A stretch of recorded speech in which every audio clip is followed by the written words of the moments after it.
Americans have the law since 1989, not allowed to sell any products to China about the detective or crime control. The law forbids the sale of any crime control or detection instruments or equipment to China. Cisco says that this means equipment such as shotguns, police helmets and handcuffs. Networking products are not covered by this legislation. Under pressure from Harry Wu and Congress, the administration and the State Department are now re-examining the rules under which technology companies should operate in China.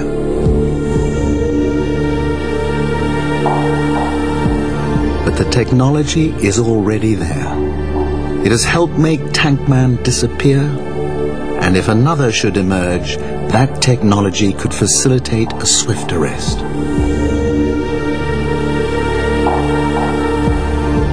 But in 1989, this lone defiance was an enigma, and the world's press wanted a name for the hero. After 3 weeks of speculation, news broke.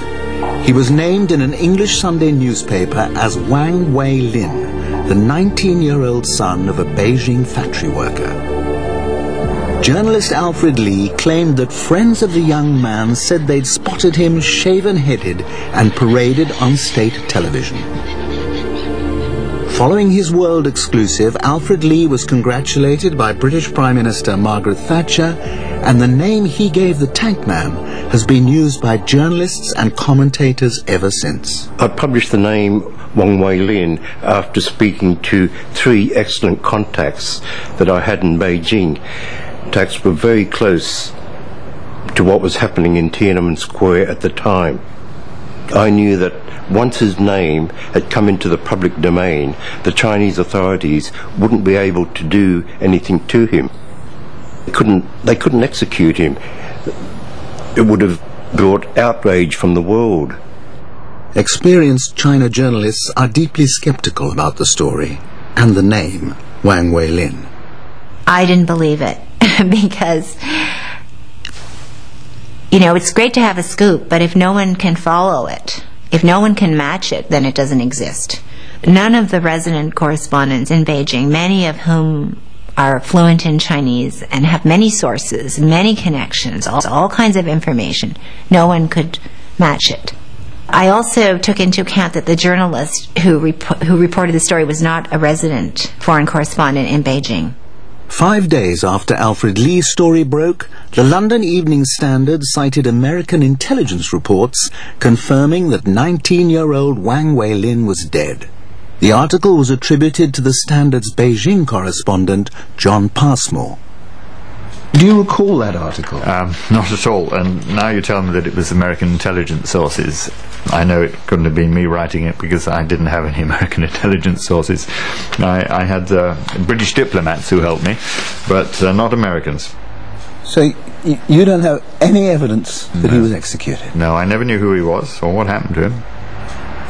I mean, is that usual? Because it's your name there. Is it usual that reports are attributed to a journalist but actually wasn't written by him? Oh, absolutely. It looks so much better if you've got a man out in Beijing and he's written this report. But the report may have come from anywhere. Sometimes it's done out there, sometimes it's done in the office. But I don't remember it, I'm afraid.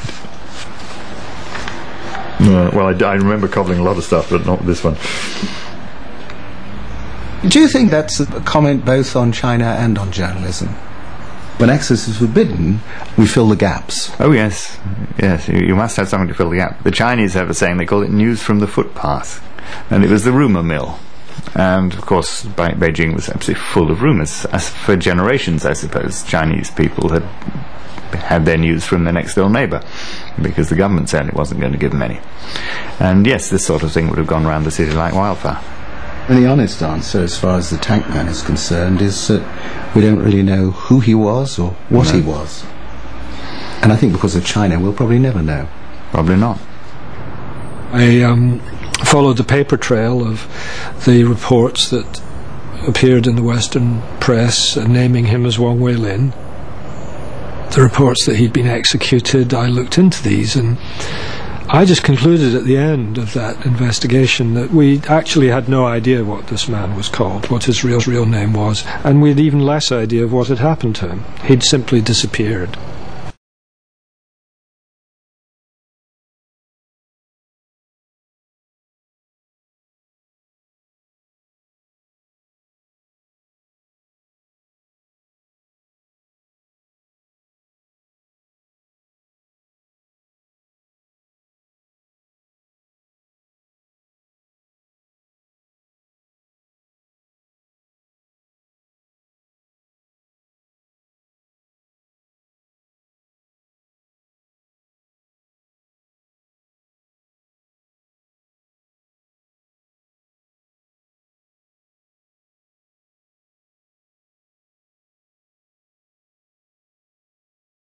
Every year at the anniversary, I got phone calls, I have interviews requests, I have journalists, I have teachers, I have students asking my organization, where is him? Who is him? How is him now? But until now, today, I don't have an answer. For over a year, we also followed every lead, speaking to anyone who claimed to know the young man's name or his fate.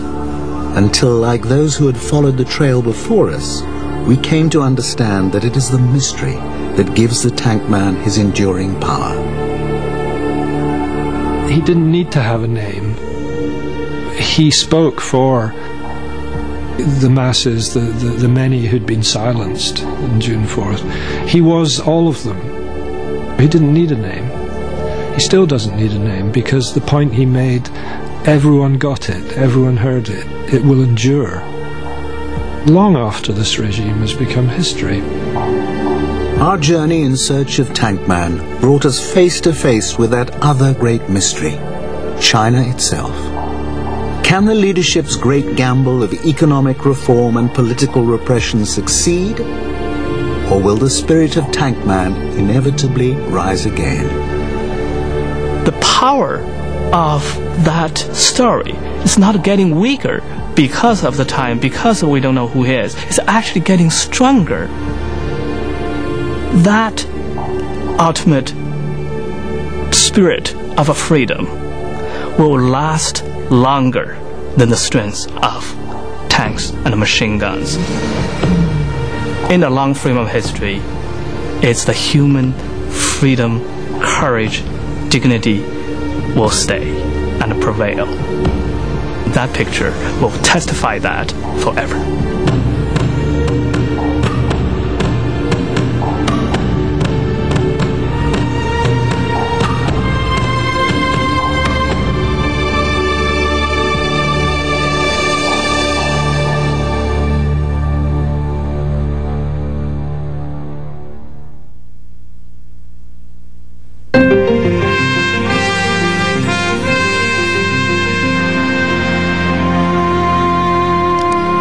There's more of this report on Frontline's website, including a roundtable with experts on China's efforts to curb the freedoms of the Internet,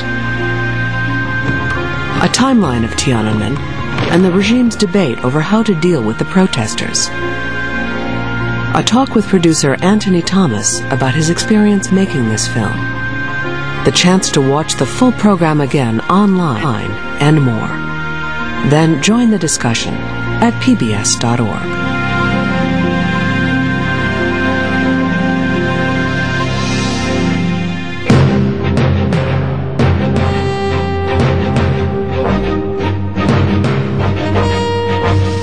Next time on Frontline, from behind the battle lines in Iraq, the inside story of the insurgency, their strategy, Al-Qaeda is the main beneficiary of this war. their tactics, They would bring in fighters, organize them into cells. and their internal divisions.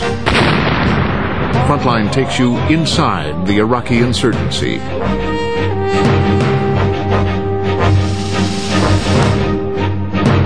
To order Frontline's The Tank Man on videocassette or DVD, call PBS Home Video at 1-800-PLAY-PBS.